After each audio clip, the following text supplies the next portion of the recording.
If you are a frequent listener to the podcast, you know that we have been sponsored by Fuji Sports for quite some time now. Whether you're looking for apparel, equipment, bags, or accessories, Fuji Sports has got it covered. Go to fujisports.com to see the latest selection of everything you need for your jiu-jitsu, judo, or MMA journey. That's fujisports.com. Let me take a minute to tell you about RŌL TV. If you're looking to take your jiu-jitsu to the next level and supplement your BJJ education, then RŌL TV has you covered. RŌLAcademy.tv has over 1,500 videos covering individual techniques, positions, and concepts, including seminars and workshops with top-level competitors and instructors like Chris Wojcik, Robert Drysdale, Aaron Hurley, Emily Kwok, and more. Whether you are a beginner or more advanced student, RŌL TV is the online platform that can take your jiu-jitsu to the next level. What's up, everyone, and welcome back. If you haven't already, please hit the like, share, subscribe, download, listen, and whatever other button there is, and leave us a review wherever you listen. This helps us bring you the great guests and amazing content that you've come to expect.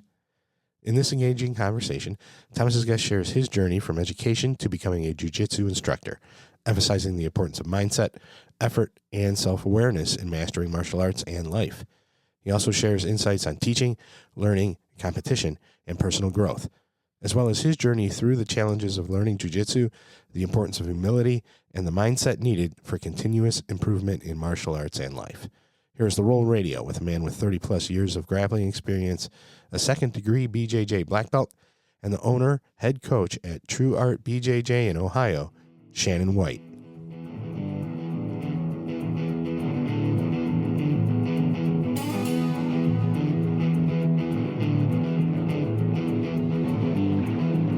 Welcome to RŌL Radio.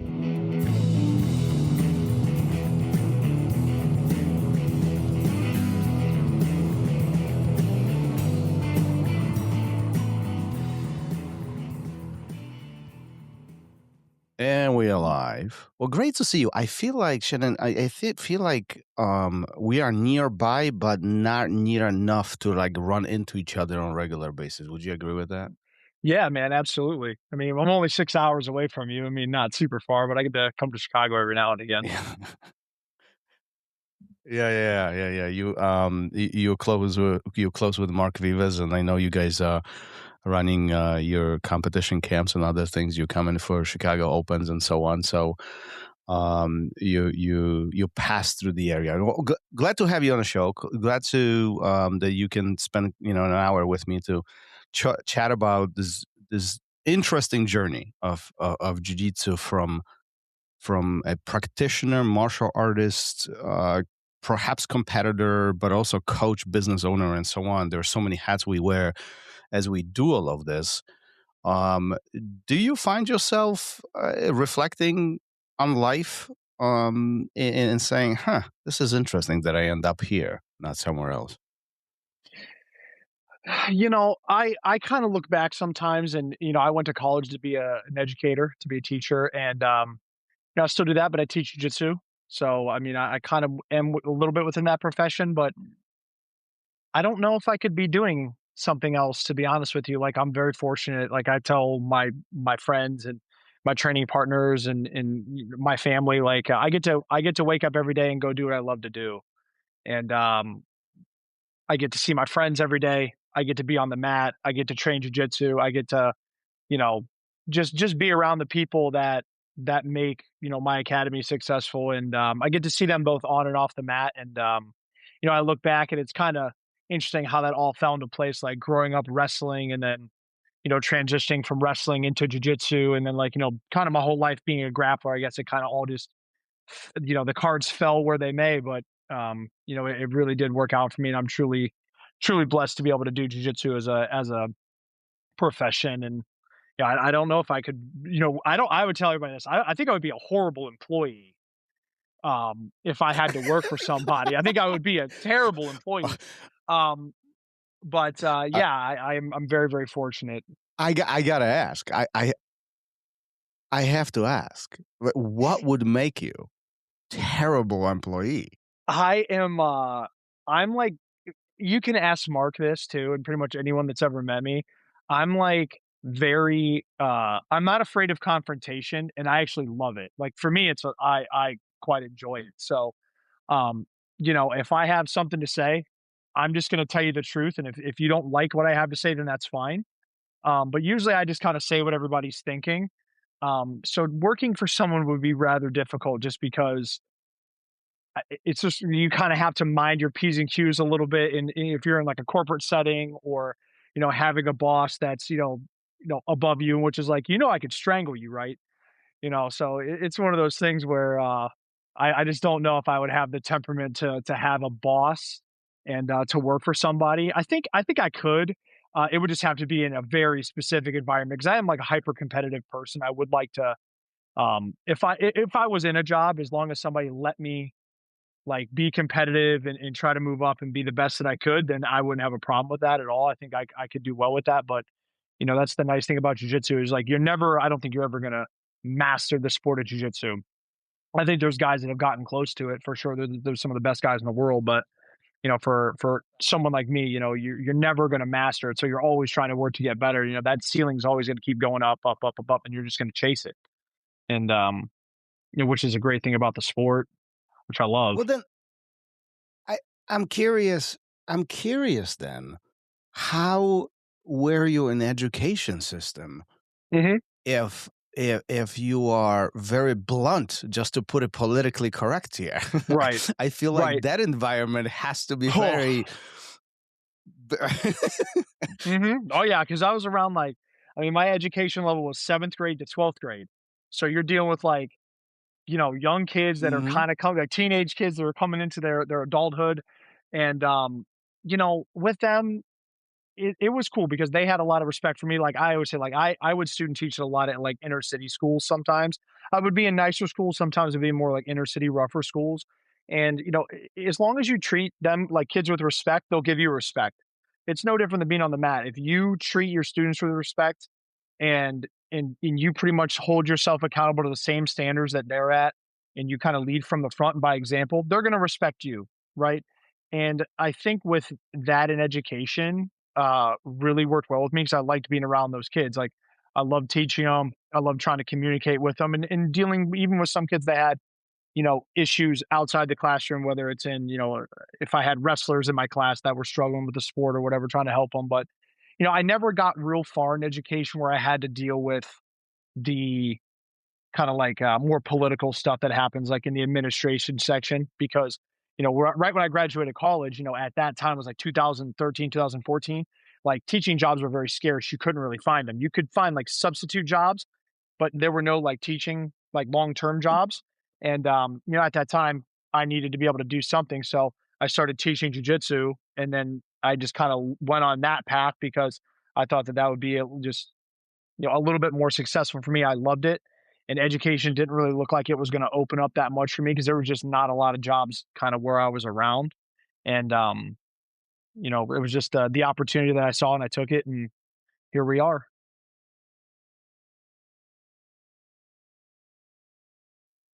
Interesting how life takes us in different directions, if you will. It has almost like a path of its own. Do you believe that things happen for a reason? Meaning, do you believe that it's been written somewhere down, I don't know, where we don't see it, don't know, that you are going to be teaching jujitsu and you going to school and becoming an educator is just a milestone or stepping stone towards what your really true meaning was? Yeah. I mean, I don't know if I would say it's like, written. I don't know if it's destiny. I don't know what it is, but it sure seems like by how everything kind of panned out, it was kind of meant to be, growing up, wrestling, being a wrestling coach, getting through college, substitute teaching, student teaching in college, and then teaching jujitsu. Like I was always on that path of educating, just kind of finding my way, which route to take. And that route of education just happened to land on jujitsu. And I could be in a classroom, I could be coaching wrestling, but jujitsu is that thing that I kind of really hyper focused on and fell in love with. I loved wrestling, absolutely. I mean, it's hands down. I mean, I always say this about jujitsu, like jujitsu is what I love for sure, but wrestling made me who I am. And, I think I could see myself teaching, being a wrestling coach, but, I own a jiu-jitsu academy, and I definitely think it's the just kind of how the progression of my life went. It makes sense, kind of how I landed on, being an educator, even though it's not in a classroom setting, it's in a jiu-jitsu academy. So it definitely is not ironic that it panned out, I guess.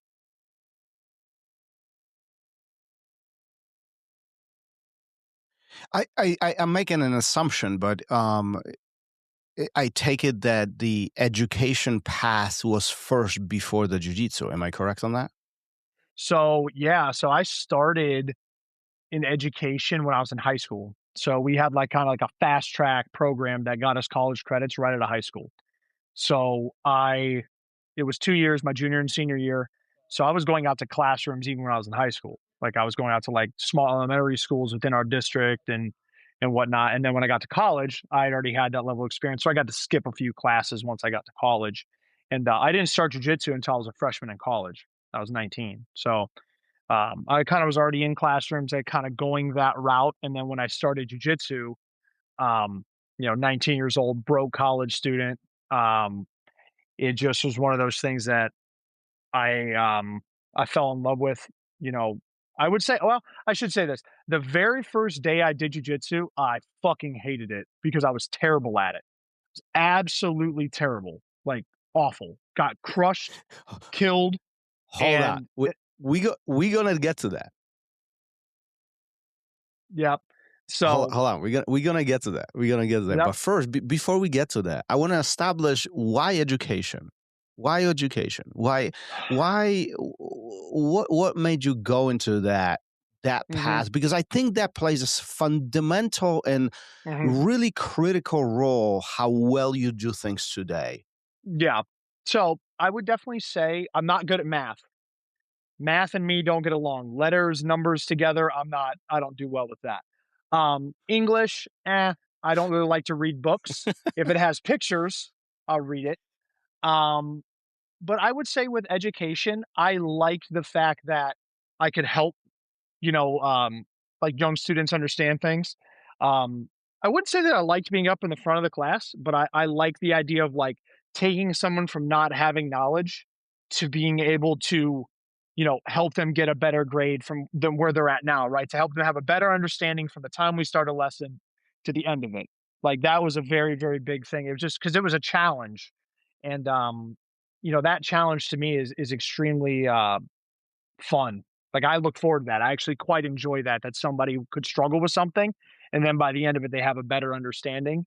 And then with wrestling, most wrestling coaches are teachers, right? So that seemed kind of more of like a natural progression outside of wrestling in high school. So you wrestle in high school, and then you're on. So right. So when you're in AYA, which is adolescent young adult, 7 through 12, you specialize within an area of education. So you can do English, you can specialize in math. I specialized in like social studies, which would be like I would try to get certifications in economics, try to get specialization in sociology, so certain parts of it you would try to teach like psych soc. Um, so you would just try to specialize more. So, you could go the science route if you wanted to. You could get a double major in math and science. So I got a major in college. I got one in AYA education and a major in history. So you would specialize within those areas in AYA. Now, if you went to like middle childhood, you would have to pick two. You would have to do English and Mm. social studies. You could do math and science. So with me knowing that numbers and letters ain't my thing, and I don't like to read all that much, I'm like, I got to go the social studies route because that's the only thing that I really enjoyed learning about was like world history, U.S. history. Doing like sociology was a lot of fun to learn about. Psychology was really cool to learn about in college. So I think that was the main reason. Being in education, when you're younger, like even early childhood, they're not really, that's a little bit different of a curriculum, obviously, but at least in my area, you had to specialize. Just you had to focus on one instead of multiple. So that was the biggest thing for me is like, all right, I got to go AYA and I got to focus on social studies because there's no way that I'm going to be able to do math, English, all the above. So What is it about math that annoys you? Do you know what annoys me about math is they put letters in with it. I would tell my math teacher in high school, like, listen, like I can add, subtract, multiply, divide, and I can read a tape measure. I don't need to be able to do anything else. As soon as you start putting letters and numbers together, I'm not going to pay attention to you. And he would always tell me, like, what if Shannon, you're in a job that requires a high level of math? And I looked at him and said, well, I'm in the 11th grade and there's freshmen in my math class. So, I don't think that's for me. You know what I mean? That waved bye-bye to me long ago. So, I mean, there's logic behind everything you're saying. Yeah, I'm just saying. I can add, subtract, multiply, divide. I can read a tape measure. I have friends in high school that were in high school, still my friends to this day, can't hang a TV because they don't know how to read tape measure. I was like, oh, they went to calculus. So it's like, I took wood shop. You know what I mean? I'm not the most handy person in the world. I'm not by any means. But, I don't know why I would need that high level. Now, if I was going to be an astronaut, if I was going to be an architect, if I was going to be like some high level of where I needed a high level of math, sure. But, with what I focused on.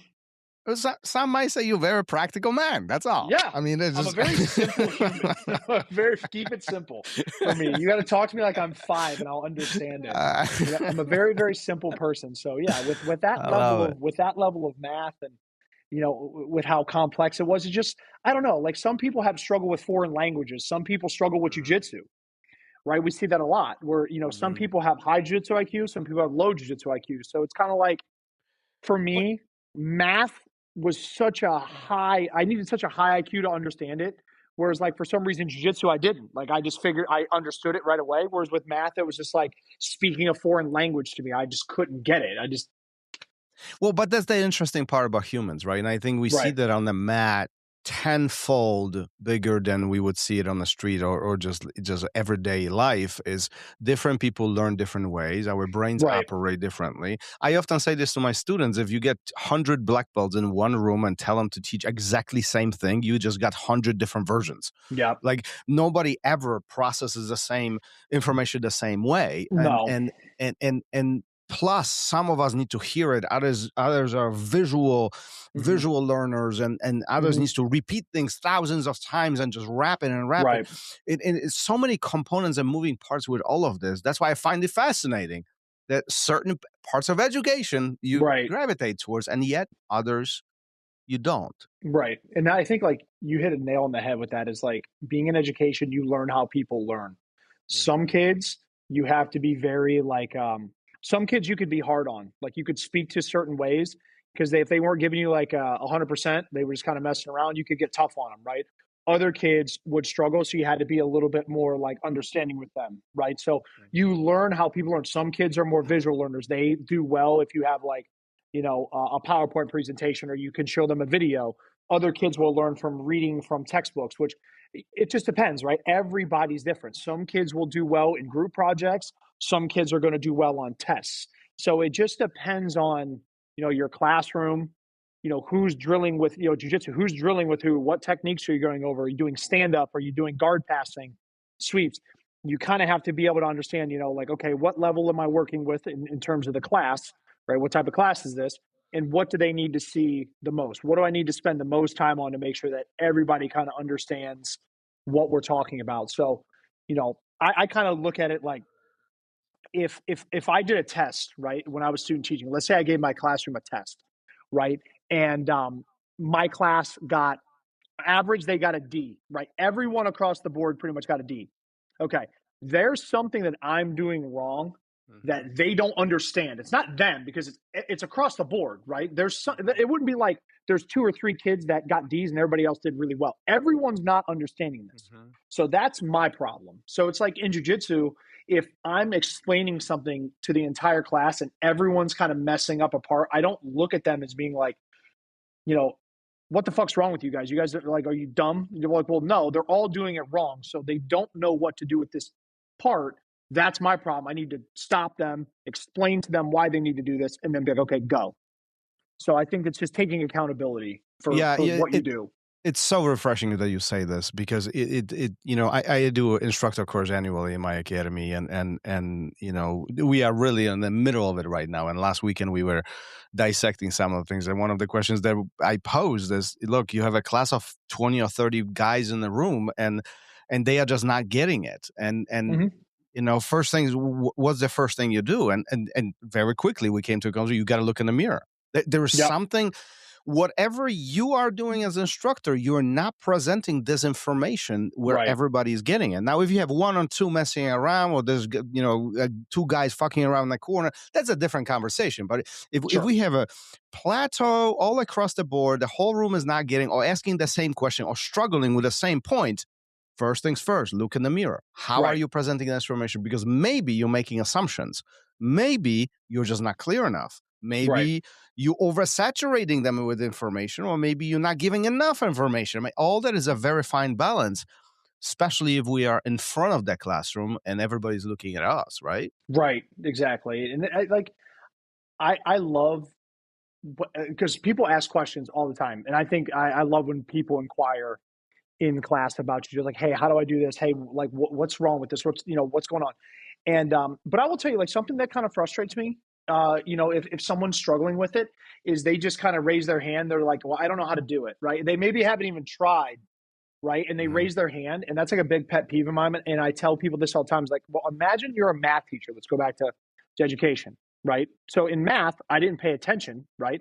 So I would just, when I would do my homework, one thing that never helped is I would just scroll to the back of the book and write the answers down for my homework, and then just close the book and walk away. Well, I think looking back, it probably fucking infuriated my teachers, because they probably were like, listen, dude, if you at least show me your work, I can tell you where you're doing this wrong, right? I can explain it to you, right? So at least I can say, okay, this is where you messed up. This is why you do this, right? Now, if I don't show you any work, you have no idea what to tell me. It's like, okay, well, I mean, what do I do with that, right? So I'm setting myself up essentially for failure. I realize that, so with jiu-jitsu, if someone's like, well, I don't know how to do it, it's like, well, okay, well, then you have to pose the question, well, what don't you understand? I have to get that information out of them, because I don't know what you're saying to me. It's kind of like, well, what don't you get? Do you not know where to position your hips? Do you not know where to cross face? Do you not know where to grip? Do you not know where to frame? You have to be specific, right? So that can kind of make the well, it kind of goes back to difficult.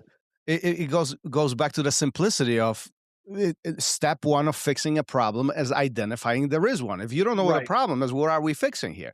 So I have a simple rule at my academy. When I teach, you need to try 5 times. Yep. Simple. Don't even come to me with questions. And this is with all the respect and love and empathy to everybody. But I always say, did you try 5 times? Because in my opinion, if you didn't try it 5 times, you didn't even explore what we are trying to do. Right. You haven't even attempted to show your work. Absolutely. You haven't even attempted.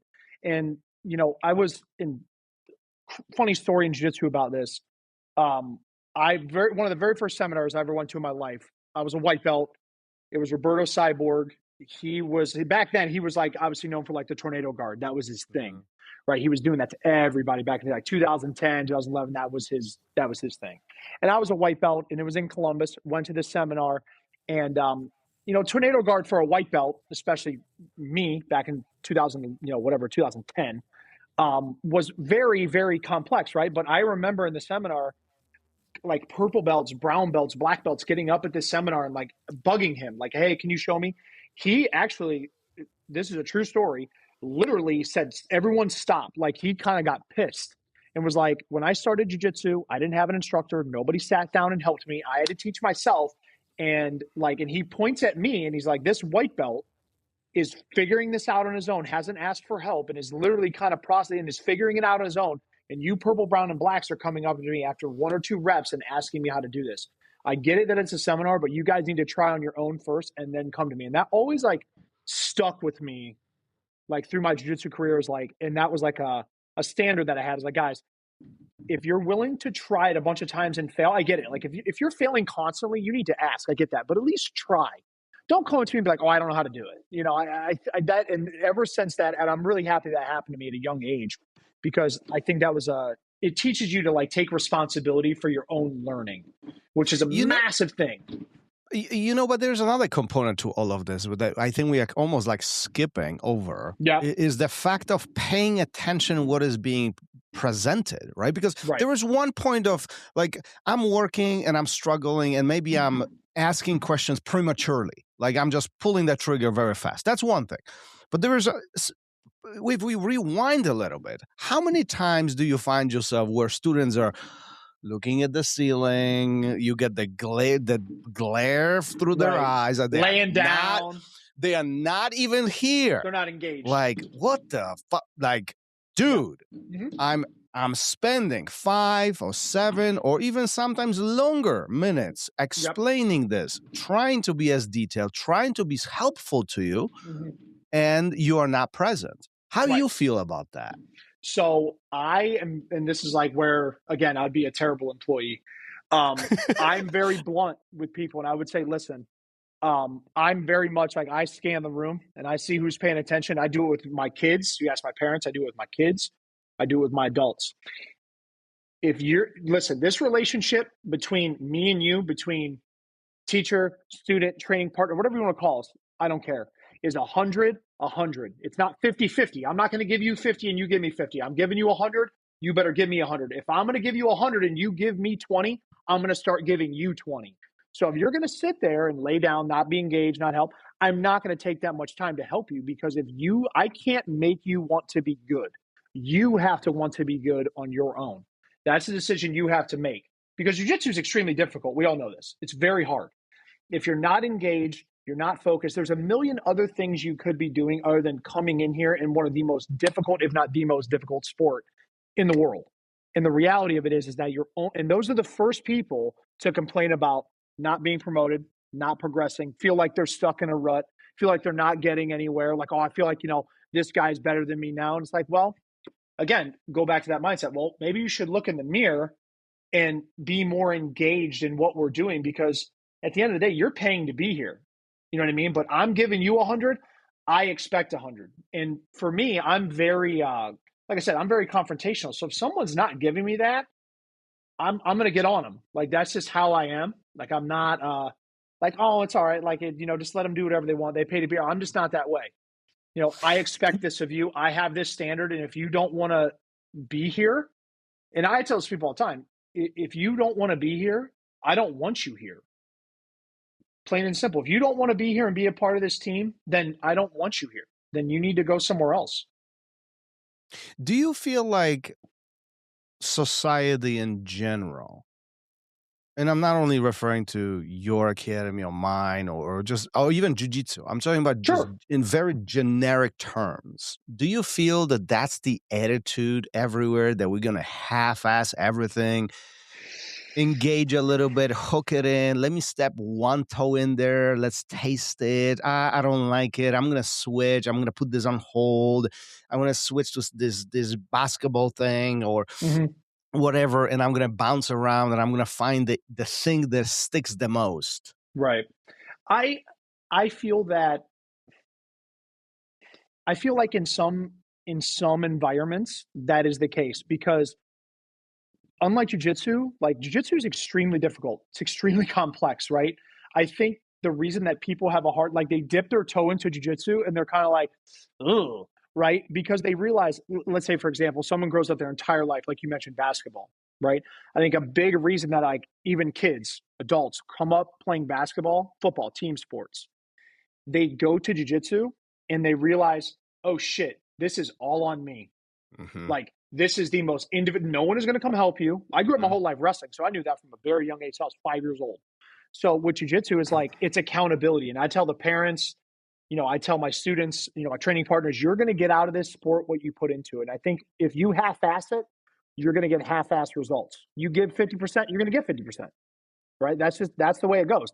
And there's no other way around it. You're not going to be able to come into this sport and just kind of barely dip your toe into it. And I think people find out really early on, maybe not super early, but they realize oh my God, this takes a level of commitment that I'm not willing to give. And that's okay. I don't see anything wrong with that. If you're not willing to commit, and I say commitment is, what I mean the most with commitment is time, injury, bodily injury, mental, like the mental stress it's going to put on you, the physical stress it's going to put on you. All of that comes with a price in jiu-jitsu. Jiu-jitsu demands that, and it's not going to guarantee you anything back. And I think what society is, I think we've maybe gotten to a point where, we expect everything to happen so quickly now because, there's social media, there's your phones, there's this massive computer in front of me right now, right? Everything's at my fingertips. And I think with jiu-jitsu is the one thing, no matter what, you're never going to be able to just download that information overnight and be good at it. It's still that thing that's very merit-based. If you want to be good, you got to work for it. And it's not at your fingertips. And I agree with you 100%. The technology really softens the approach of how much, or dilutes how much work we need to put into it. But you know what is another thing that I was just talking to somebody recently and they brought it up and it really hit me too, is this very general statement of just show up twice a week. Like we've been saying this for very, very long time as a jiu-jitsu community. Like you don't like only twice a week. That's it. Just call up twice a week. And I feel finally it's catching up with us. I think it's finally is like, have you ever seen anybody who does anything well doing it twice a week? Like No. that's the question. No. I ask people this all the time. This is my favorite thing to ask people. They're like, so you think I should train like twice a week? And I'm like, okay. I was like, so what do you do for a living? And they'll be like, oh, I like, for example, I have a guy, like this was like a month ago. He works for, he works for like a power line company. Okay. Electrician, works on the power line, the lineman. I'm like, okay, so I come to work with you twice a week for an hour, 2 hours a week. How long until you let me do your job? Until you let me go off and work on my own? And he's like, oh God, like probably never. And I'm like, so you think jiu-jitsu is going to be different? For some reason, I think people think that this is like, oh, if I just do it twice a week, if I just do it twice a week, I'll get some. Like, I'm not saying you won't progress twice a week. You will, but it'll be very slow, like extremely minimal. And I think that's the important part to really keep in mind as anybody who's listening to this is I don't think neither one of us is saying that you can't train twice a week. No. It's just if we talk about getting good at this or expediting the process. Like how many times I look at social media and it's like, oh, here's a new thing that you can do to expedite your learning curve. Blah, blah, blah. And like I'm all game. You can do all these things, but nothing trumps you showing up, time on the mat, stepping on the mat and grinding it in person, hands on. Nothing ever will compete with that. No. And I think the reality of it, and you touched on this, is I tell this to my guys all the time is, guys, you have to keep everything in perspective. So perspective is like, if you're showing up twice a week, do not compare yourself to someone that shows up 4 times a week, because that guy's going to get better, faster. That's just the way it goes. Now, don't get me wrong. There's a level of there's athleticism that comes into play. Obviously guys can get injured. Guys have families, they're work schedules. I understand that, but it's keeping everything in perspective. Because I'm like, hey, is it possible for me to be a black belt in 4 years? I'm like, sure. It's been done. Like, well, how do I do that? And I'm like, well, you quit your job. You don't do anything. You live in this gym 8 to 9 hours a day. You train nonstop. You can have no, essentially, you can have no responsibilities, and that's it. You have to give me your undivided attention, pretty much like 8 to 10 hours a day for 4 years straight. And we can maybe get you there. And there's no guarantee of that. And it's like, well, what if how long do you think it'll take, to be if I train twice a week? It's like, I don't know. Like if you ask them, like, because you never know. Like there's so many factors that go in to someone, getting belts and being promoted. Some guys are going to get faster than others. And that's just because there are guys that have gotten black belts in 4 years. And there's guys that have gotten, I've heard of dudes going 20 years. It depends. Yeah, and it also depends what the objective is, and age has a lot to do with all of this, right? I mean, we talk about this often. A 20-year-old or 18-year-old is not the same as 50-year-old. Like, no, it's not. And this is what's difficult about this as an instructor, isn't it? Yeah, like it is very hard. Yeah, because people don't want to let it go. I think people dwell on like. I'm sure I cannot only imagine how many times you've heard this, because we hear this all the time as instructors. It's like, yeah, you might not notice it, but back in the day, I was a really good athlete. And it's like, well, we ain't talking about back in the day. We're talking about right now.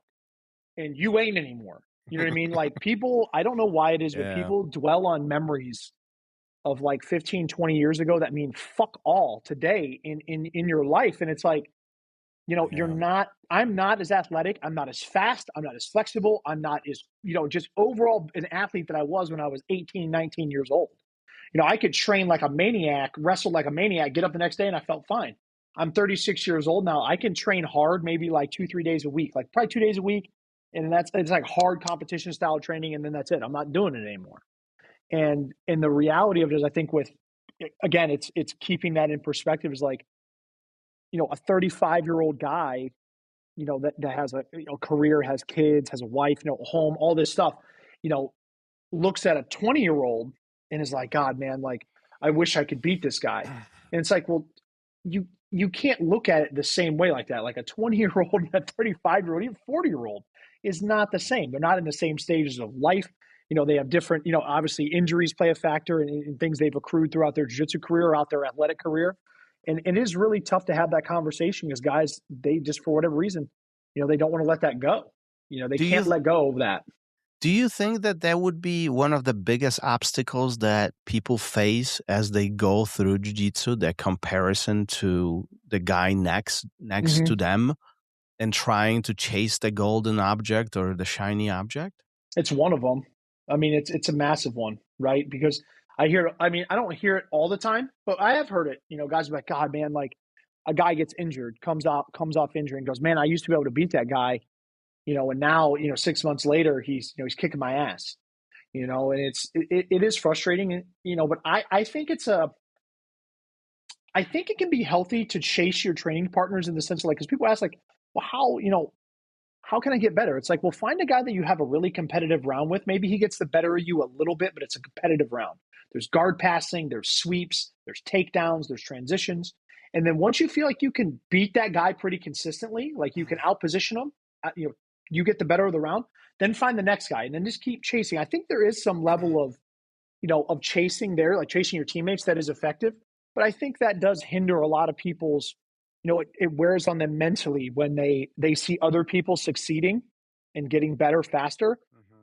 And they're kind of, plateauing. They've stayed the same. Whereas that guy, it might be not this steep incline, but it's a gradual increase. Whereas they've kind of plateaued and stayed the same. Yeah, and what I also noticed that if life throws curveballs at us, the things that we can't control, and I don't mean like, hey, I don't feel like going, or but like my work schedule changed, or my family needs me, or like the things that we cannot control, and they are Trump jiu-jitsu. It is what it is, and then we see the other guys pass by, they just get better, right? And we might still even be training. I'm not even talking about taking a break. Just things change, priorities change. Maybe our mental state is not there. We don't always show up mentally. We take a little bit more casually, and they pass by, and then coming back and chasing them. It is so hard. I've seen guys literally turn away, walk away, and I've never seen them again because of situations like this. That ego check, that somebody, I used to beat that guy, and today he just destroys me, and I cannot take that anymore. That's hard. But you know what? I don't understand that mentality of thinking, I guess. Like isn't that what you want though on your team? Like I don't understand. Because for me as an instructor, I want my guys to beat the shit out of me. Like I want them to smash me on the ground and be better than me, better than I ever was, because then I'm doing my job. But as a teammate, don't you want them to be good? Don't you want them to be better than you? Because then everyone around you is going to get good. See, sometimes I think it's a generation. This is why moments ago I was asking you if the general society attitude is much softer with these things. Because I feel like when I was starting, and this is freaking more than 2 decades ago, right? But like when Mark and we were starting, and like, first of all, I was flat out told, you will never get a black belt. Don't even think about it. Like that's not even in the equation. Like forget it. You train to train. That's it. Period. So that was one. Right. Two, we were always told you always want to be with the guys who are better than you. You always be in the bottom of the pit because that's how you get better. That's at least how I was brought up. in Right. jiu-jitsu, in the jiu-jitsu mentality. I mean, on the mats, right? Mhm. I feel like today is the opposite. It's like everybody wants to be the king of the jungle. Everybody wants to be Right. on the top of the pyramid. Everybody Right. wants to beat everybody up. And I don't know if I'm wrong about this, but I feel like Mhm. it's kind of creating environments where more people quit than not. Yeah, and I so, like, I love that you said, you know, like, you'll never become a black belt, because that would motivate me more. If somebody tells me I can't do something, like, motherfucker, 100 I'm gonna be a fucking black belt. 100%. Like, I'm not That- fucking quitting. That And, was me. I was like, yeah, you I told love me that. I can't do this. Yeah, I'm fuck chasing you, that man. thing even Yeah, more. fuck you, man. And I love that. And I think that with, you know, society and things being, you know, like, you know, I don't want to say unattainable, but like when difficult, you know, some people just give up, you know, because it's like it used to, like, when the going get tough, the tough get going. And now it's like, well, when the going gets tough, just give up, right? Just quit because Yeah. it's hard, you know, make excuses or whatever the case is. And, you know, I think growing up, you know, wrestling is a very tough sport. You know, it is a very, very, jiu-jitsu is very complex. Jiu-jitsu is far more complex than wrestling, but wrestling is far more brutal. Physical. Like, don't get me wrong. Like, jiu-jitsu is brutal, right? You're ripping people's joints the way they're not supposed to go. That I completely understand. But wrestling is another level of just like animalistic. You know, I love it, and I love it because it's difficult. You know, but I think growing up in an environment where, you know, you want to see your teammates succeed. I never wanted to be the guy when I had my academy. You know, I actually want my academy now. I was the only black belt in it for, you know, a few years, probably 3-4 years. And my goal was, I always, like, most people, you know, didn't know this until I had, like, you know, now I have like 8 to 10 black belts, but I never wanted to stand up there by myself. I always wanted to have my friends with me. I always wanted my friends that, you know, my best friends to stand up there with me by my side as black belts and, you know, help teach class with me. You know, I get to see them every day pushing each other to try to win, you know, whether it's the IBJJF Masters Worlds, the Pans, going to Chicago Open, Detroit, all these different tournaments. And I never understand that. It's like, you know, if one guy wants to be the best guy in the room, it's kind of like, well, and I think when you're in an environment like that, where you think you're the best guy, those guys, and I guarantee you this has probably happened to you or anyone that's ever going to watch this, that guy that's the best dude in his room, and maybe there's not that many good guys, when that guy has to move across the country, wherever, to a new state, and he goes into a gym where everybody is pushing really hard and he gets his ass beat, he'll go find another gym where he has success. He will not go into a gym that's ruthless, that's tough, that's very, very hardcore training. He will leave and go find an academy that is softer, not as tough, because he wins there, because he's used to winning. And people that are used to winning don't like to lose. I don't like to lose, but I know what it's like to lose. I've lost my wrestling career, my jiu-jitsu career, pretty much any sport I've ever played, I've always lost in it. I don't like it. I hate it, but I know how to take it. But Yeah. some people don't know how to take that.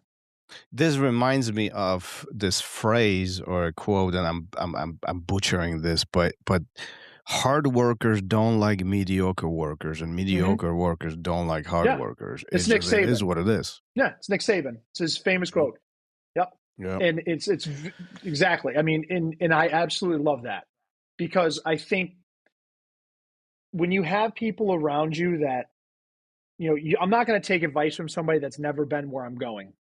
And I think the reality of jiu-jitsu is, like, if you're in an environment with a bunch of people that really want to work hard, that want to succeed, that have a common goal and are moving in a general direction, that's a beautiful thing. And great things are going to happen inside that academy. But I think when you have people in an academy where, or the mentality is kind of like, you know, I want to be the best guy here. And sometimes it can be the instructor, right? The instructor, like, I've heard, I don't know, like, personally, I've never been in an environment like that, but I've heard stories of guys, like, not holding back techniques or not wanting to show guys things, yeah. and because they want to be the best guy. You know, there's like, oh, I'm a black belt. Like, guys ask me questions all the time in my academy, like, hey, how do I do this? And I'm like, I don't know. Go ask John. I don't know. Go ask Ben. I don't know. Go ask Devin. You know, I can point these guys. I don't know. I don't know everything. I know, literally, in jiu-jitsu, I tell this people all the time, I probably know how to do really well, like 20, 25 moves. Like, that's, like, if I'm in competition, that's what I know how to do. 20, 25 things. I know what a lot of moves are. I could name hundreds of them. I know what they are, but I don't know how they work, right? In the sense of like really intricate how I know those 20-25 work. And I think when guys like they have this like weird fascination with like, oh, well, the more that I know, the more I'll be respected because I know I have all this knowledge. And, you know, by that, people will respect me a lot more. It's like, guys, that's not how jiu-jitsu works. You can know all the moves in the world. That doesn't mean that you're a good grappler. The best guys in the world that I've ever got to put my hands on are literally good at, again, in competition, 20-25 things. But if they catch you in one of those 25 positions, you're dead. You're never going to get out. Like, you're screwed. The match is over. You're done. Well, I think what you're mentioning is a very interesting conversation overall, because you're talking about, in my mind at least, two different components. One, playing the game of jiu-jitsu competition, which has an objective of not knowing everything but winning the match. That's a very different objective, right? Very much.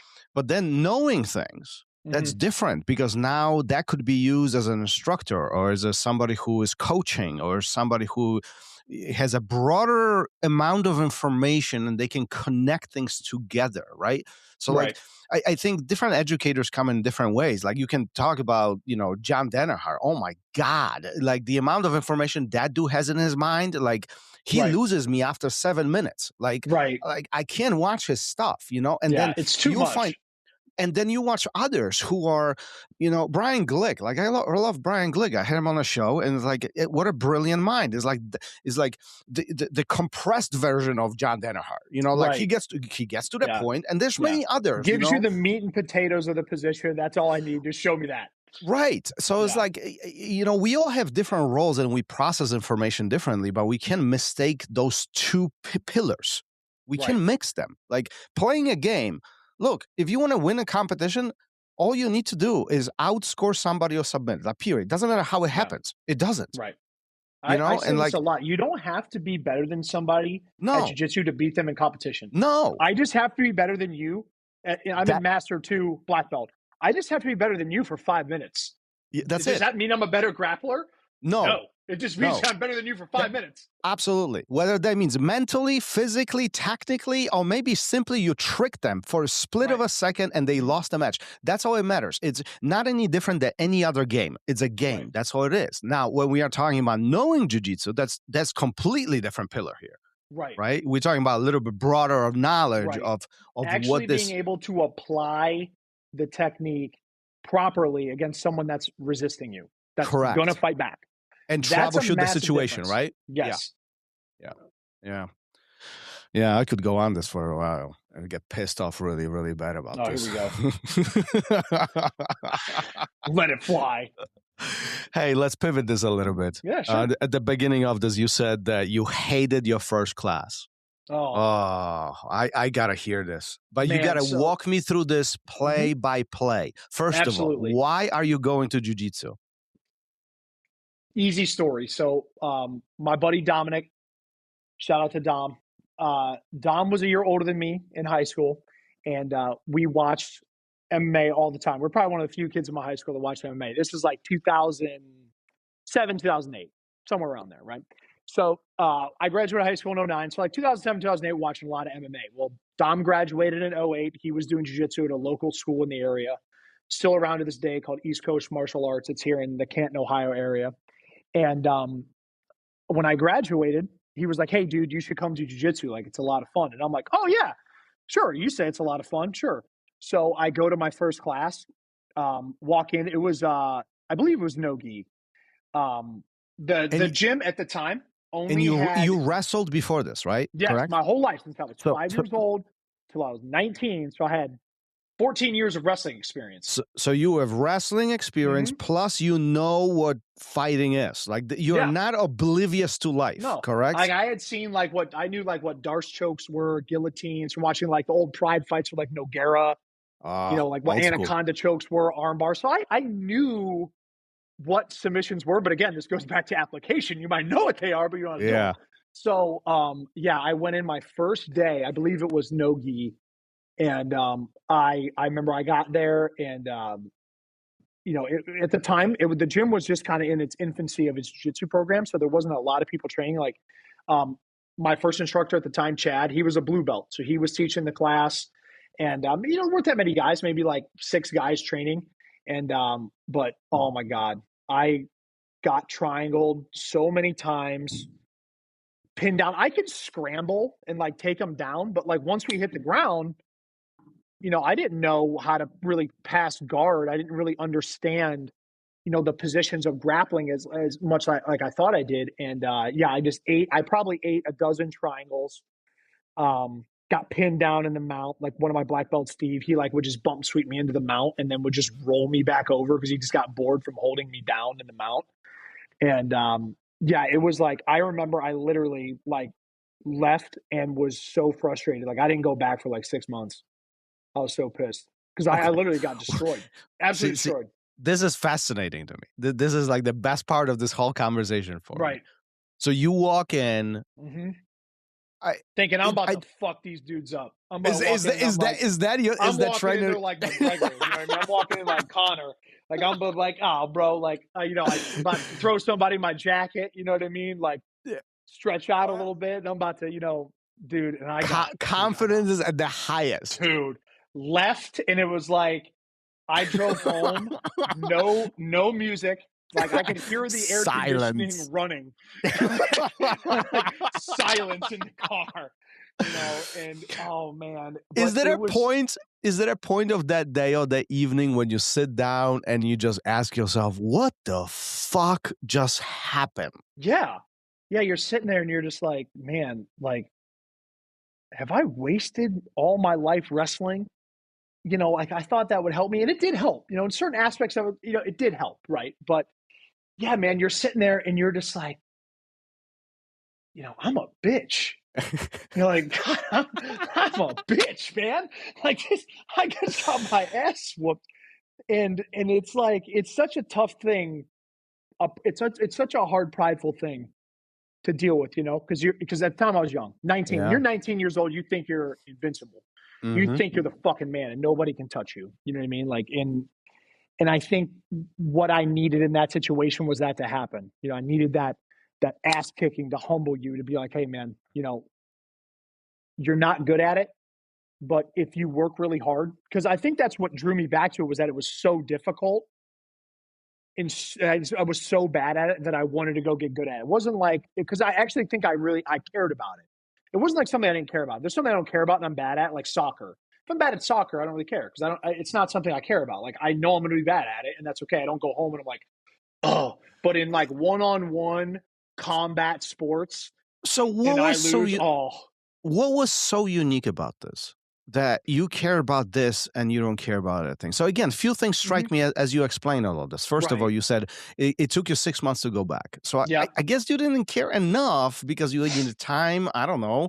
Right. Yeah. So why? So that's number one. But number two, I think more importantly, I would say 90 plus, probably 99% of people would say, fuck that shit. Right. I'm gonna go do checkers. I'm gonna go swimming. I don't know. I'll pick up whatever. Yeah. Pick up basketball. I'll do baseball. I'll hang out. Yeah. I'll drink beer in the backyard. I don't know. Right. Not doing this. No, not doing that. But that's not your mindset. Right. Why? So, you know, going back later, I was a freshman in college. I didn't really have like the funds at that time. So I was like, you know what? I need to fucking figure this out. I don't do well. Like I'm not real smart. Like I'm not like uber book smart.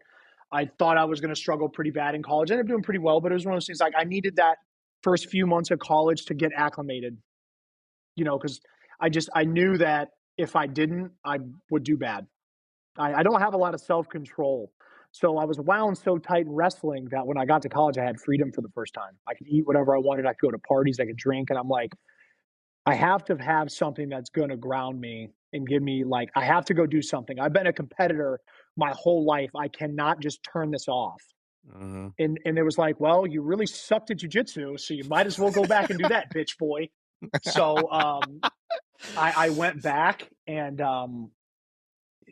again, it was just something that, because again, I don't like being bad at one-on-one physical things. Now, if we're playing chess and you beat me, I'm not going to want to fight you. You know what I mean? You beat me in checkers, I'm not going to want to fight. You beat me in soccer, I'm not going to. Basketball, it's a team sport. I don't care. Baseball, you beat me, I don't care.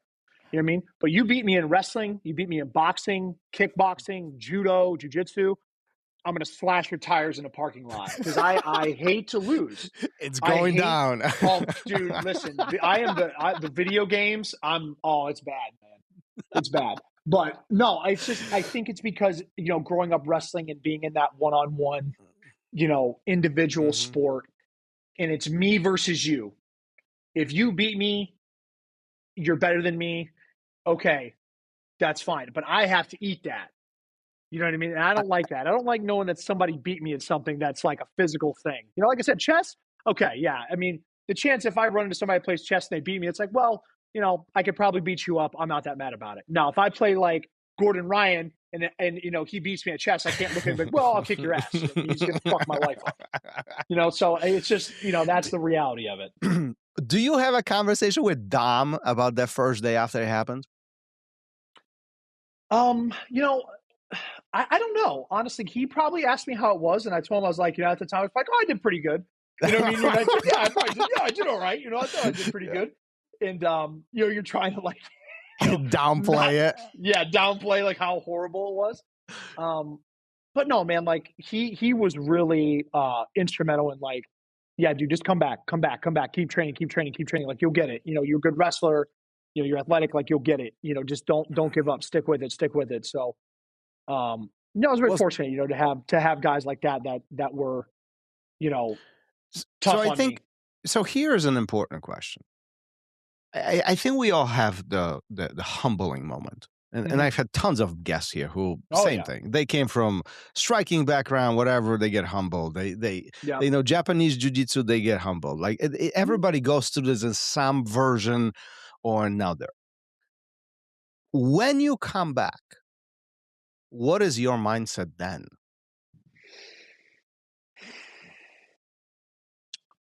Wow, that is, that's a great question. I would say at that exact moment, I couldn't tell you what it was, but when it happened, like I have been humbled.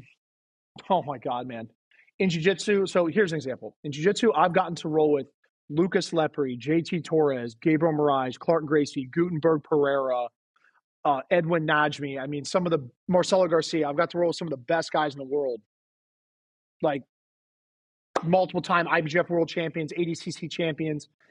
And I think when I come back, my mentality is you need to just get better. You need to get better because these guys beat you up, humble you. But the reality is like you can always improve and get better. Now is not the time to be like, oh, I know everything. There's no chance for me to get better. You can always get better at something. So now it's like to get into that learning phase to be like, okay, well, where was I losing these positions and then focusing on where I was bad and trying to improve there. So instead of coming back and being like, oh, you have that same mentality of trying to win all the time, it's going and working on where you're bad and where you need to improve. If you only work on where you're good, I don't think you really improve all that much. If you just work on where you're comfortable, whereas like for a lot of times in competition training, a lot of guys don't like being mounted. It's like, well, I don't know anyone that likes being mounted. I mean, I don't know anyone that likes having someone on their back, but you got to be able to get out of it. You have to work on where you're bad. If you're not good at getting people off your back, that's where you're going to positional train today. If you're not good at getting out of side control, that's where you're going to work. So I think it's just that mentality of coming back and worrying more about improving and learning to get better, as opposed to just being like, I just want to win. I just don't see that. Despite the complexity of jiu-jitsu, the complex nature of it, what you're describing is extremely simplistic. Mm-hmm. This is not rocket science. No. This is not some, 70-page document, the thesis that you need to read and process and comprehend. Right. Identify what the problem is and make simple steps to fix it. I mean, we've talked about this in almost the entire episode, right? Right. Please tell me, how come not, I'll rephrase, please tell me why most don't do it and they don't want to listen to it. Why you go into open training sessions, open mats or whatever, everybody's freaking going faces to the floor and balls into the wall. Why nobody wants to focus on how to improve? I shouldn't say nobody, but most. Mm-hmm. They don't want to focus on how to improve the deficits versus they want to play the A game and they want to be the king of the mat. I think I think there's a few reasons for it. Number one would be your lack of like I tell this people all the time, when people tell me that they're like, if people ask me if I'm good at jiu-jitsu, I say, well, like compared to who? Like pick somebody. Like name a good grappler. Name somebody. Gordon Ryan. No. Am I a good grappler compared to him? Fuck no. You know what I mean? No. Let's be realistic here. Of course not. So it's like, you know, like people are like, are you good at golf? Like, oh, I'm good at golf. Okay, were you good compared to Phil Mickelson and Tiger Woods? Well, okay, so the it's answer a is relative no. term, right? It's a relative term, right? And I think for a lot of people, they don't have that bar unless you put your hands on like a really elite level jiu-jitsu black belt. You have no idea the levels there are to this game. And I think for a lot of people, until they experience that, they're kind of like, holy shit. Like my A game, I couldn't do anything to this guy. And when I got stuck in a bad position, I couldn't move. So people maybe don't get access to like really high level grapplers. That could be one reason. Two is fear of failure, fear of being beaten, right? Everybody wants to win all the time. I don't know a lot of people that like to lose. I don't like to lose, but I know it comes with the game. I've lost a lot in my life. Like I said, I don't like it, but I know that by losing, then I'm going to get better from it. You know what I mean? I'm going to come back. I'm going to work where I need to get better, and then I won't make that same mistake again, or at least next time we'll be better prepared for it. But I think people that really only focus on their A game, and they're the ones that are the first, and we kind of hit this already, they're the first ones that get frustrated when guys start to catch them. Because if you only play your A game on guys, they're going to figure you out, especially if they're a good grappler. They're going to figure out if all you have is a straight arm bar, if you have a straight foot lock, if you have a good triangle, and they're going to be like, okay, well, you're not going to put me in that position. And then they're going to shut you down, and they're going to be the first ones that pin you down, beat you up, don't let you do anything, and then you're going to get frustrated. So I think a lot of it, man, is like it's having the humility to understand it's like jiu-jitsu is winning and losing. It's not always winning all the time. You have to really check your ego at the door every day when you come in, especially depends on what gym you go into. I mean, you go into a gym that has elite level, high level Brazilian Jiu-Jitsu black belts in it. Like right now, you go into Checkmat HQ when they're getting ready to go to the Worlds. You could be a good black belt. Go in there. You might not win a fucking round. You might not win one round. You might not sweep one dude, pass one guard. You might get submitted all the time. And you know what? If that happened to me, I would get up and be like, I just need to get better. I mean, I'm thankful for the opportunity that I'm here and that I got to train with these guys. But a lot of people won't even put themselves in that position because it's like, well, I'm going to lose, so why would I want to do it? It's like because it's that feedback you're going to get from them to be able to train with the best guys in the world and be able to be like, hey, listen, this is where I need to improve, and either you're going to do it or you're not. And if people don't want to, that's fine.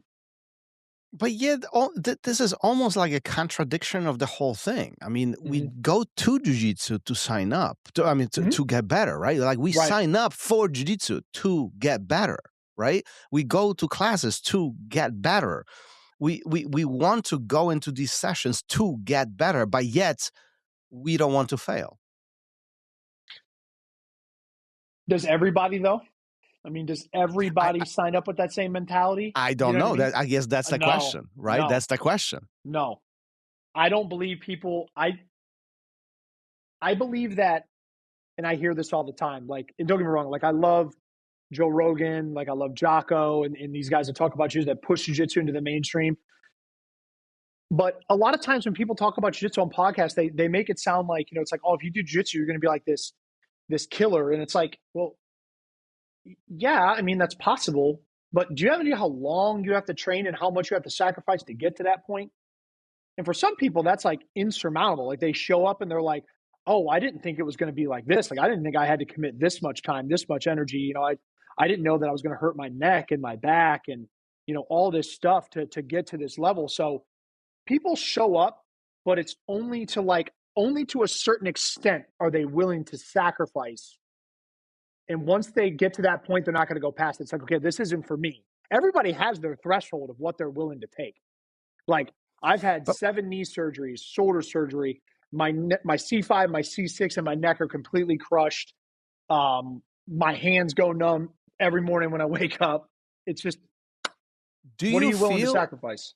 Do you think that this is a consequence of not setting clear expectations?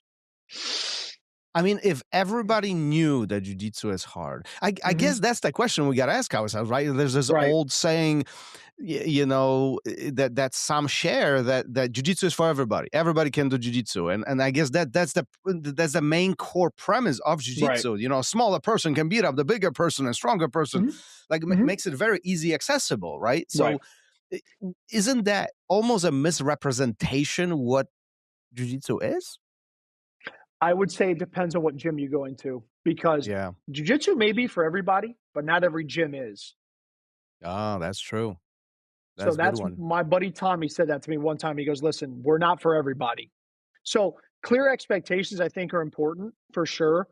Like, for example, if guys come in, like, how long is it going to take me to be a blue belt? Probably over 2 years. I'm going to be realistic with you. Depends on how much you train. I don't know. Right? There's clear expectations, I think, in the sport is like, you have to show up. You have to be engaged. You have to be present. You have to give me your undivided attention and show up, but not just showing up. People say that all the time, and it drives me fucking nuts when I hear this, because people are like, oh, just keep showing up. That's not doing anything. I showed up every day to math, didn't learn a fucking thing, right? You show up with the intent to learn and get better. Those are two very different things, for sure. And I think, not having clear expectations in a gym can set people up for failure, because I'm very upfront and honest with people. I tell people, like, listen, like, I'm a very competition oriented jiu-jitsu school. Like, we train a style of jiu-jitsu that's based for the IBJJF. So that's what we do. If you're looking for more like self-defense, like Gracie Jiu-Jitsu, I can point you in that direction. There's tons of gyms around me that do it. If you're looking for a competition school, or like you want to be a part of a team and like a really tight-knit community, we're here for you. You know what I mean? But if that's not your, but getting belts here is pretty hard, very merit-based. I'm very tough on you guys, and I'm very honest with people from the beginning. And I've gotten nothing but like a really good response from that, because I'm very genuine and upfront about it. Like, I don't hide things from people like that. Like, I tell the parents, like, I'm going to be tough on your kids. I'm going to yell at them. I'm going to scream at them, not because I enjoy it, but because I want them to be good. And if they're not giving me 100, I need to get on them about it. Is that okay? And they all go, sure, no problem. And I've never had a problem in 8 years. Honestly, I don't think people are ever upset about being upfront and when the clear expectations are set. I think when people do get upset, when they thought something else was supposed to happen and it didn't happen. Right. And this is what the clear expectations. Just be you don't have to be mean about it. You don't have to be rude. It's just be honest. And this is the bar that we're looking for. Right.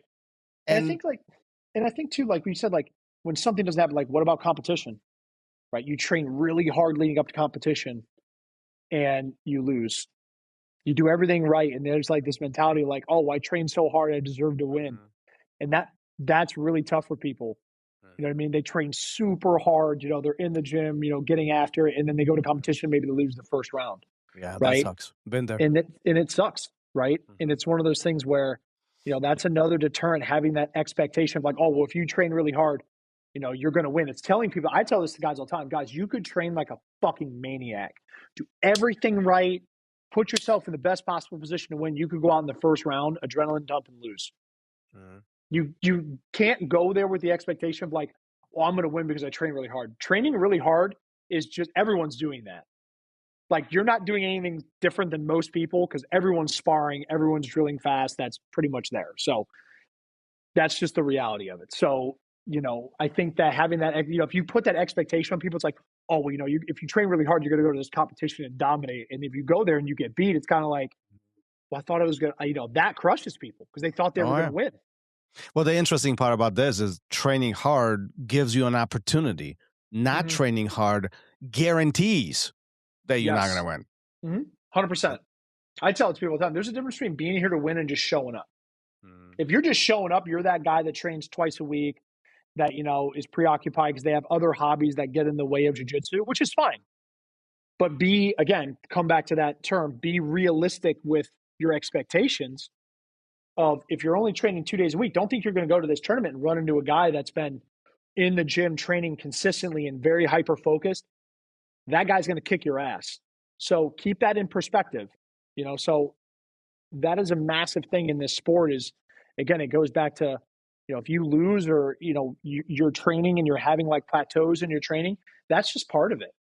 And I think for a lot of people, they don't know how to handle that. I think in the sports, like, well, I'm in a rut, or, I've lost twice in a row at competition, or, whatever the case is. That's just part of the game. So whose fault is that? Whose responsibility is that? Is that on the students to keep his mind straight, or is that a coach or instructor to provide some of the guidance and keep the student on track? Well, it's a two-way street, 100%. It's a two-way street, right? Again, 100, right? If you're giving me 100, I'm going to give you 100. If one of my guys is getting ready to go to, let's say we're going to go to Detroit. Detroit's in 2-3 weeks. And a guy wasn't training for, I didn't see him for a week, 2 weeks, whatever it was. And they went and competed and did really poorly.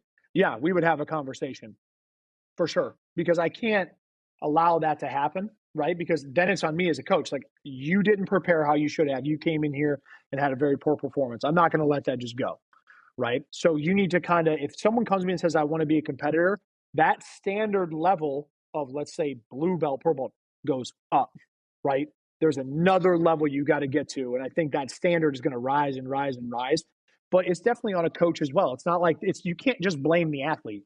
Because the athlete, don't get me wrong, the athlete could still do everything right. But if your coach isn't engaged, isn't giving you feedback and training, isn't rolling with you, not saying he has to like roll with you all the time, because some guys can be hurt or whatever the case is. But, if they're not actively watching you spar, especially in competition class, the competitors should be within a certain section of the room where I can watch all of them. If I'm not competing, I can watch my competitors. I can give them feedback. I can put them with certain guys with things that they need to work on. You have to be engaged with your athletes to know, okay, last tournament, this guy struggled really bad getting up in single leg X and X guard. I'm going to put him with the guy that's got real good balance so that they're hard to score on. Now let's positional spar. So it is the coach. It's not just the athlete, but the athlete has to be all in too. The athlete can't be, 50-50, well, half in, half out. Each of us has different jobs, right? The coach is the one who has the larger perspective, who sees the bigger picture, who can pinpoint the areas of deficit, and the competitor, the student, is the one who needs to be coachable, the one who needs to be open-minded to receive the feedback and make adjustments and put the work in. I mean, without each of them, everything falls apart, right? But we got to play our own roles, otherwise this won't work. Yeah, it is a dance, right? It's like when guys win, like, I've had guys win Masters, Worlds, Pans, tons of IBJJF double gold, all kinds of stuff, ADCC Opens. And it's one of those things where, like, when they win, like that adrenaline rush is insane, right? I go crazy for my guys. Like I get more nervous for my guys and my girls that compete than myself when I go. Like this last IBJJF Columbus Open, we took almost 40 competitors from my school alone, and I have like 170 people that train. I don't have like a massive jiu-jitsu school, but 40 competitors from that, man, that's a pretty big population. But everybody has their role in the sense of, like, if me trying to coach you and give you feedback upsets you, then I just won't do it, right? I'm trying to help you be successful, so that's just how it is. You have to be receptive with what I'm telling you. I've been in this game a long time. I watched jiu-jitsu nonstop. The World Championships is starting. Yeah. The black belts are going to go Saturday, Sunday. I'm going to be on this couch for 10, 12 hours Saturday and Sunday watching them go, learning, analyzing positions. And I think it just comes down to, again, trusting in your coach. And again, like, we all know we're going to go to tournaments. We're going to win matches. We're going to lose matches. That's part of the sport. But I think with, being receptive, going back to the gym and having things to work on, and actually, going back and rewatching the matches on the IBJJF and telling guys, hey, this is where we messed up. This is where we paused in the passing. This is where we got swept. This is where we missed our grip change. They can learn from seeing, and they actually see that you're taking the initiative and that you're actually, involved in that you care, and then they're going to care. If your coach is just like, hey, man, good match, you'll get him next time, and they don't give you any feedback, well, it's like, we're just going to do the same shit again, and that's like the definition of insanity. We're just going to do the same thing over and over again, and the same things are going to happen. So you really, and I don't expect all coaches to be that way. I'm a fucking psycho, and I know that. Like, I am a fucking psycho. Like, I take jiu-jitsu very seriously. I want to win, and I match study all the time. Like, I'm getting through my guys' matches from the Columbus Open. I give them feedback on what they need to do, talk through them with positions, and and they enjoy that. How do you not enjoy someone, being tough on you, taking initiative, making sure that you're improving? If you don't want that, that's fine. You don't, that's okay. Yeah. But again, and some are okay with that. Yeah. That's fine. Yeah. That's fine. But again, those people are the ones that give up. They quit. Yeah. Yeah, that is true. That's true. There is no secret that you are extremely competitive person by nature. I can tell just by the way, the amount of emotion and amount of passion that comes out of you as we are talking about all of this. Is there one particular match that you remember of you or your student that you just lost your shit? Whether win or lose, doesn't matter, but it was just, it drove you nuts. Like you couldn't let go. Yeah. So none of my students, because don't get me wrong, like those guys, like they go out there, they don't have to go out there and rep my team, rep our team and rep TAC team. They don't have to do those things. They choose to do that. So it's like when they go out there and like they go out there and perform their best. And if they go out there and perform their best and lose, I tell you guys, listen, win, great. If you lose, I'm going to love you anyway. But, it's one of those things, you just perform your best. Go out there and give me 100%. And if you don't get your hand raised, that's okay. For me, it's harder to swallow that loss. I would definitely say I've lost my shit one time in jiu-jitsu, 2012 Chicago Open at the Odeum. I got clock choked, unconscious in like 30 seconds, first match, slept. And that was one of those moments where like I wasn't really training all that much. I was a purple belt at the time. I wasn't really training all that much. I was like, just thought I was the shit and didn't have to fucking train or thought I knew everything. And I got fucking slept in front of like all my teammates, like Mark, everybody. Yeah. And it was like so embarrassing. Like I didn't go to the medal podium. Like I fucking just like lost my shit. And like I've lost in wrestling before, and like I've fucking thrown chairs and desks and oh yeah, I've done all that. But that in jiu-jitsu was one of the toughest things because again, it was that wake up moment of you don't know shit. Like you're not nearly as good as you think you are. So shut the fuck up, train more, get better, and keep improving. And then next tournament I won. Right. But I'll never forget that medal, that bronze medal, I did get, even though I didn't go to the medal podium, I did get it eventually. It's the only medal that I have in my house. It sits in my nightstand. So every day when I open up my nightstand, it's in there. And I have to look at that fucking thing. And it drives me nuts. It pisses me off to this day. Why do you keep it by your nightstand? Because I have to see it. Like, it just motivates me. It's like some people have tattoos, some people have whatever that motivates them. What does it do to you? That medal, it brings me back to that, like when I start to get like, if I start to get complacent or comfortable, maybe if I feel like I'm getting lazy or if I feel like I'm kind of taking off the gas a little bit, it's like, you remember how you felt when you did that, when you got that? You want to feel like that again? No? Then get your shit together. So that's what it does to me. It just gives me that, like, don't get too comfortable. Don't get comfortable being comfortable. I like it. Because you'll get fucking slept again. And I think that it's just a good reminder, man. Like, yeah. Some people have tattoos, some people have paintings, some people have whatever, whatever it is, drawings or whatever. But for me, that's what it is. That's that medal just to this day irritates me because that feeling of failure, like I had to look up, like wake up 30 seconds. You know what I mean? Like that's all I made it. And I had to look over at like my team, Mark, in like utter disappointment, and it's a tough thing, man. Are you ever going to let it go? Fuck no. I'm never going to let it go. Absolutely not. I'll never let that go. Because like, I need that. That's just how I'm wired. I need that to motivate me. It's not that I'm like not a self-motivated person, but I need that to keep me grounded. I need those little things to keep me grounded. Like losing losing, like, okay, I've gotten to the finals. I have not competed in jiu-jitsu in 14 years, 12 years, something like that, until the IBJJF Indianapolis Open.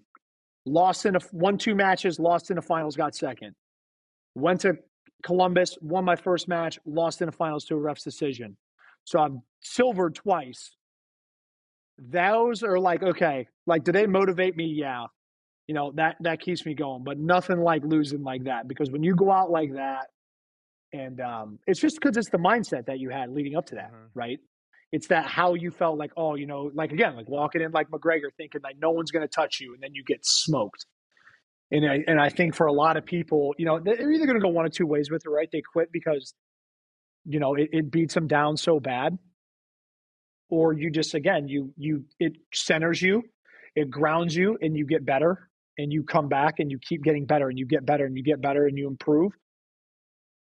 And that's it. I mean, again, you hit the nail on the head. This sport is not rocket science, man. It's not anything, overly complex. You know, it's time on the mat.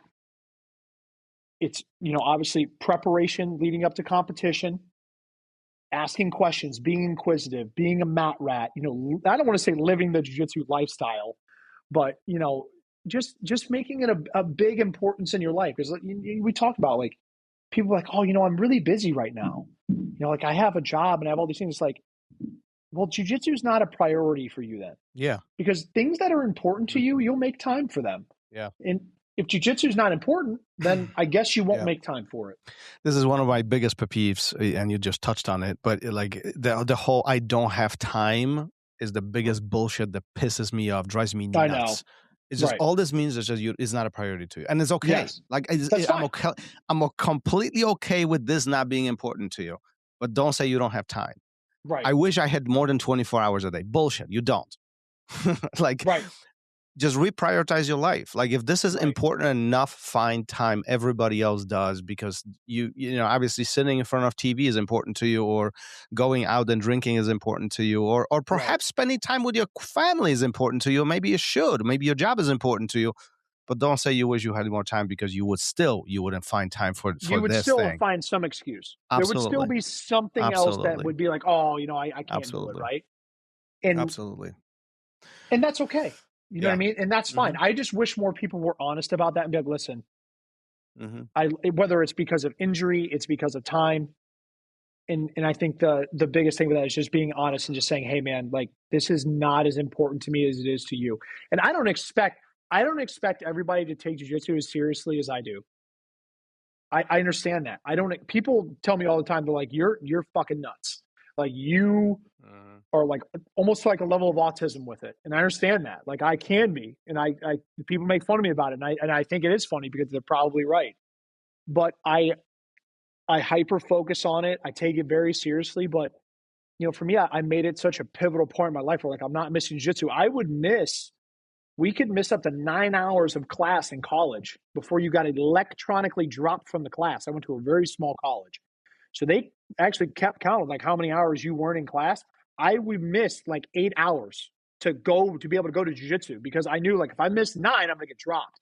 But I wasn't going to miss it because it was important to me. Yeah, college was important, but it's like I had to plan out my time to where I could go train. Like, that was important to me.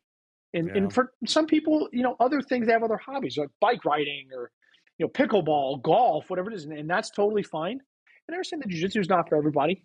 You know, the physicalness of it, like the physical contact of it, may not be for everybody. But, you know, I don't know what they thought they were getting themselves into. I kind of like look at it like that. Like, what did you think this was?